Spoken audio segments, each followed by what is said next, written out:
Assalamualaikum warahmatullahi wabarakatuh. Apa kabar anak-anakku sekalian? Semoga kalian sehat selalu ya. Amin ya robbal alamin. Alhamdulillah bertemu kembali dengan Bu Halimah di materi pembelajaran pendidikan agama Islam.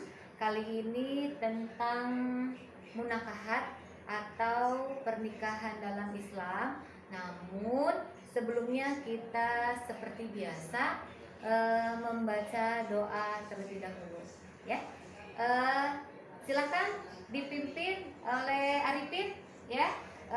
Pimpin sebelum mulai pelajaran kita berdoa dulu. Silakan, Nak.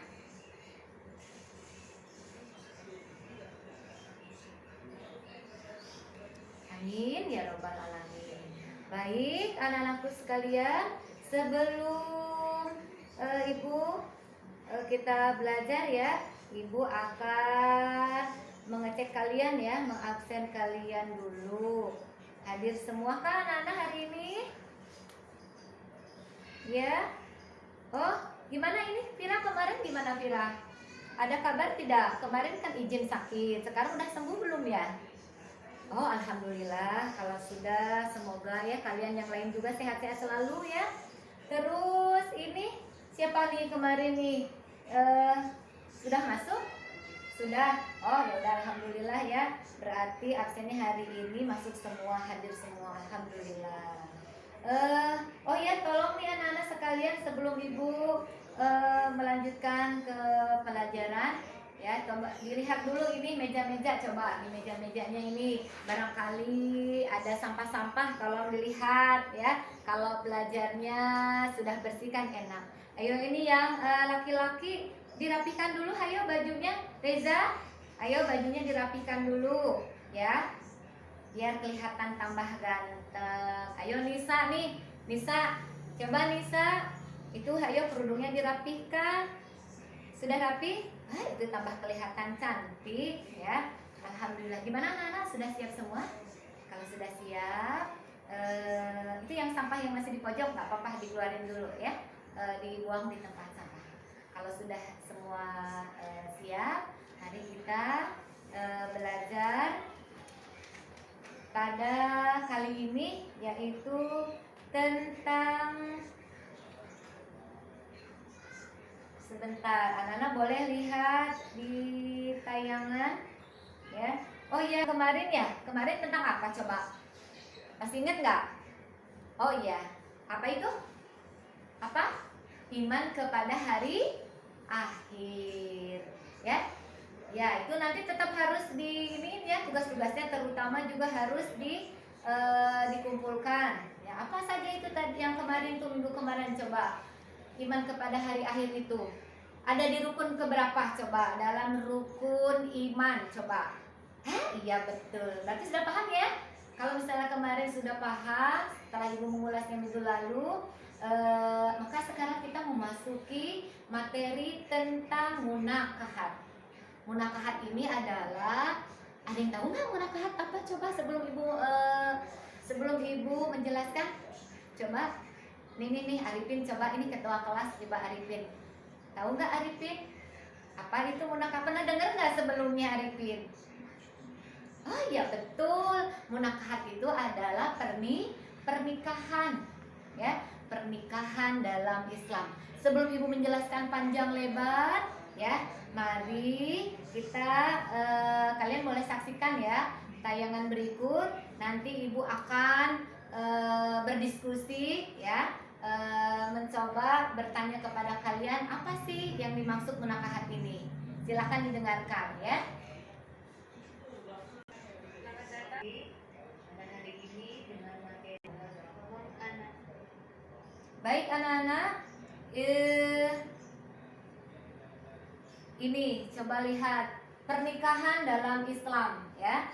Untuk kali ini materi munakahat atau pernikahan dalam Islam ini tujuan pembelajarannya adalah yang pertama ya, kalian diharapkan pada materi ini tentunya dapat mengerti ya, melalui pembelajaran pernikahan dalam Islam ini, kita selaku orang Islam ya tahu nih minimal tujuan pembelajaran ini untuk apa. Pernikahan dalam Islam penting enggak? Oh, sangat penting ya.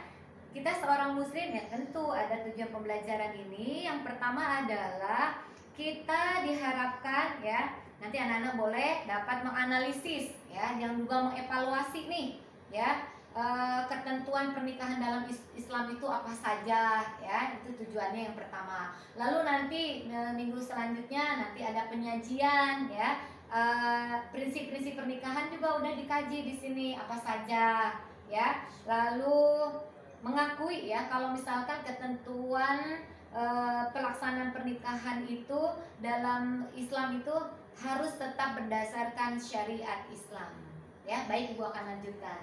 Ini pernikahan dalam Islam yang kita tadi tujuannya sudah. Sekarang ini kompetisi dasarnya yaitu menganalisis dan mengevaluasi hukum pernikahan dalam Islam. Analisis Ya. dan mengevaluasi hukum pernikahan dalam Islam. Pokok-pokok pembahasannya adalah pertama. Nah, ini pokok-pokok pembahasannya ya. Proses menuju ke jenjang pernikahan. Untuk pokok-pokok pembahasan materi kita kali ini, yang pertama adalah proses menuju ke jenjang pernikahan. Perlu nggak proses? Coba ini siapa ini yang kira-kira udah ini nih yang pengen cepet-cepet menikah nih? Ah Bu, saya mau nikah aja nih, coba nih. Anissa tadi coba Ibu tanya, gimana? Tahu nggak nih yang dimaksud proses menuju ke jenjang pernikahan? Ada nggak prosesnya? Oh pasti ada ya. Pasti kita harus melalui fase dimana sebelum pernikahan kita harus melalui proses menuju ke jenjang pernikahannya. Lalu selanjutnya nanti kita akan bahas juga definisi pernikahan. Selanjutnya definisi pernikahan menurut syara. Selanjutnya yaitu dasar hukum pernikahan. Nah ini tujuan pernikahan juga sangat penting. Selanjutnya yaitu hukum pernikahan. Ya, baik Ibu akan lanjutkan. Terakhir, oh ini pernikahan yang terlarang. Tentu ada nggak yang orang menikah itu ada yang terlarang? Kok bisa Bu? Bisa ya. Bisa orang yang menikah itu terlarang ya. Ada dia hukumnya. Sama tadi apa? Baik, Ibu langsung menuju proses. Nah ini rukun pernikahan yang terakhir ya tadi. Proses menuju ke jenjang pernikahan. Pertama, mencari pasangan yang baik. Nah, ini proses menuju ke jenjang pernikahan. Udah pasti kita harus mencari pasangan yang terbaik dulu menurut kita. Terbaik menurut Allah, bukan hanya menurut kita saja, ya. Baik menurut kita belum tentu baik menurut Allah, gitu. Kalau seandainya baik menurut Allah, baik juga menurut kita, itu yang udah paling pilihan tepat, ya. Lalu selanjutnya adalah melakukan salat. Nah, apakah diperlukan Bu untuk sholat istikharah? Oh, perlu tentu ya. Kita sebagai umat Islam tentu harus minta petunjuk yang betul-betul bahwa inilah mungkin ya dengan apa, dengan sholat istikharah itu ya sudah paling tepat. Istikharah agar selanjutnya adalah kita pilih sesuai keinginan kita. Selanjutnya adalah ta'aruf. Selanjutnya ini adalah ta'aruf ya. Ini juga kita sebagai umat Islam ya sebaiknya ta'aruf. Gimana ini Dedi? Ta'aruf atau gimana? Tahu nggak ta'aruf itu apa? Ayo. Oh pinter. Ada lagi yang tahu? Coba Lisa. Apa itu ta'aruf? Ya? Ya. Ta'aruf itu jadi pada saat kita sebelumnya minimal tidak mengenal. Kalau sekarang anak-anak itu apa? Ada istilah pacaran nggak? Ada nggak? Boleh nggak dalam agama? Nggak boleh. Nah, sebaiknya kita ta'aruf. Kalau ta'aruf kan dua di antara laki-laki dan perempuan minimal sudah hanya berkenal ya. Untuk ke jenjang selanjutnya itu kita ta'arufan ya istilahnya. Selanjutnya adalah kebiasaan kita masuk kepada proses jenjang pernikahan. nah ini ya Nah, ini lanjut melamar ya. Setelah kita ta'aruf ya, langsung melamar karena bukan hukum, adat istiadat daerah kita itu masih tetap harus ada melamar. Selanjutnya kalau udah pasti baru menikah. Dan ini definisi pernikahannya ya.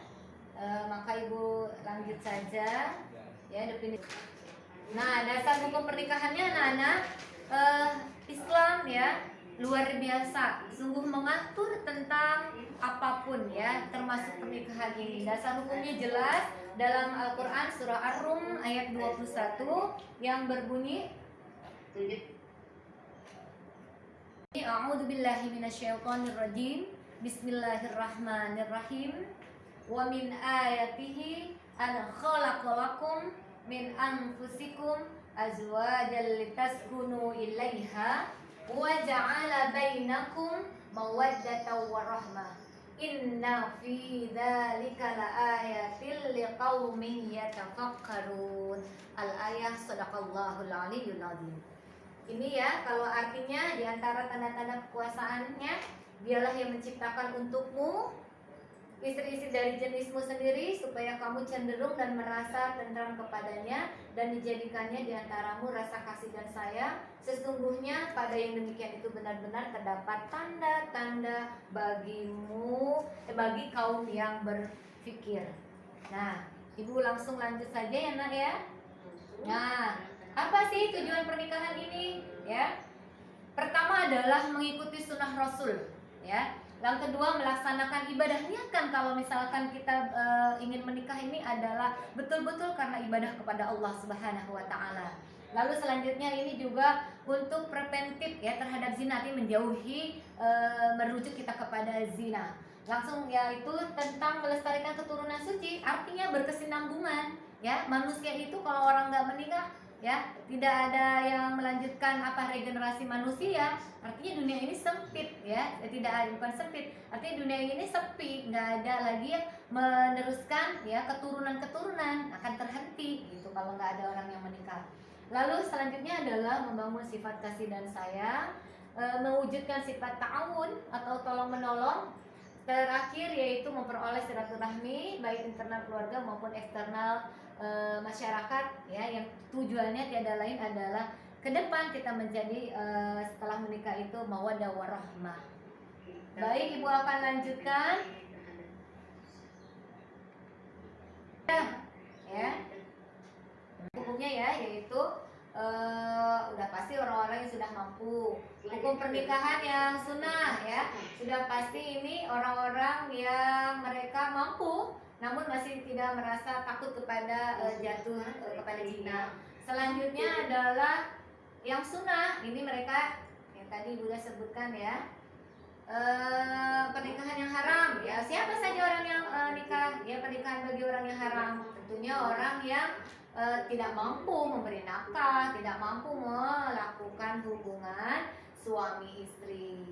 Terus selanjutnya siapa lagi? Hukum pernikahan yang makruh ya. Ini orang yang tidak sama sekali sempurna kemampuan untuk berhubungannya ya. Ini juga makruh. Selanjutnya, nah hukum pernikahan ini masih sama ya, yang mubah itu siapa saja. Nah, kalau orang-orang yang mubah itu yang boleh. Nah, ini terlarang ya. Orang yang menikah yang terlarang siapa? Nikah dengan niat untuk mentalak, itu juga dosa ya. Nikah tahlil yaitu menikahnya seorang laki-laki dengan seorang wanita yang telah diceraikan suaminya 3 kali dengan niat untuk menceraikannya kembali agar dapat dinikahi ya. Rukun pernikahan ini harus ada mahar, ijab, qabul, calon mempelai pria dan wanita ya, wali dari calon wanita, itu wajib hukumnya. Kalau salah satu diantaranya tidak ada, maka itu nikahnya tidak menjadi sah, gitu ya Nak ya.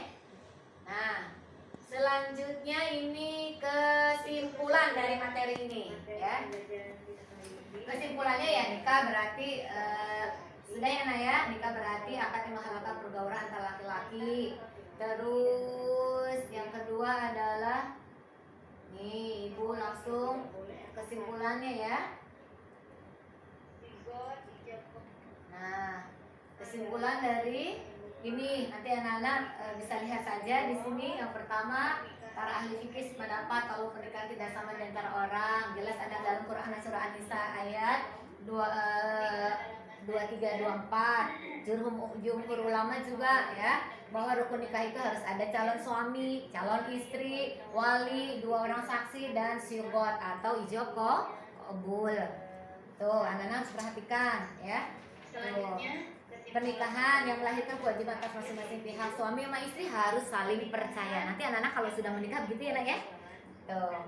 Baik. Ibu rasa ibu sudah memberikan kesimpulan. Ada yang ingin bertanya anak-anak? Coba siapa yang ingin bertanya? Oh iya. Apa jadi kesimpulannya? Iya betul, tidak akan sah kalau misalkan salah satu di antara rukun yang tadi wajib rukun nikah itu tidak ada, ya tidak jadi. Meskipun ini calon mempelai wanita sudah ada, ya, atau calon mempelai lakinya sudah ada. Tapi kalau ya tidak ada artinya tidak komplit, tidak sah. Baik anak-anak, kalau misal tidak ada yang bertanya lagi, Ibu cukupkan materi kali ini ya tentang munakahat atau pernikahan dalam Islam. Ya, nanti minggu depan kita akan lanjutkan lagi. Anak-anakku sekalian, untuk materi kali ini cukup. Nanti ada tugas ya, lihat tugas yaitu anak-anak nanti tolong ini saja menghafal ya, menghafal ayat tadi ya, dalil menerangkan tentang pernikahan, yaitu Quran surah Ar-Rum ayat 21. Nanti Ibu tunggu ya. Terus ke depan itu adalah anak-anak di sini pembelajaran yang akan datang yaitu presentasi diskusi ya. Nanti anak-anak presentasi ya, simulasi juga nih. Presentasi tentang pernikahan minggu depan ya. Baik anak-anak, Ibu rasa cukup sekian pertemuan kali ini. Kita tutup saja pembelajaran kita kali ini ya dengan pembacaan hamdalah. Alhamdulillah. Akhirul kalam. Assalamualaikum warahmatullahi wabarakatuh.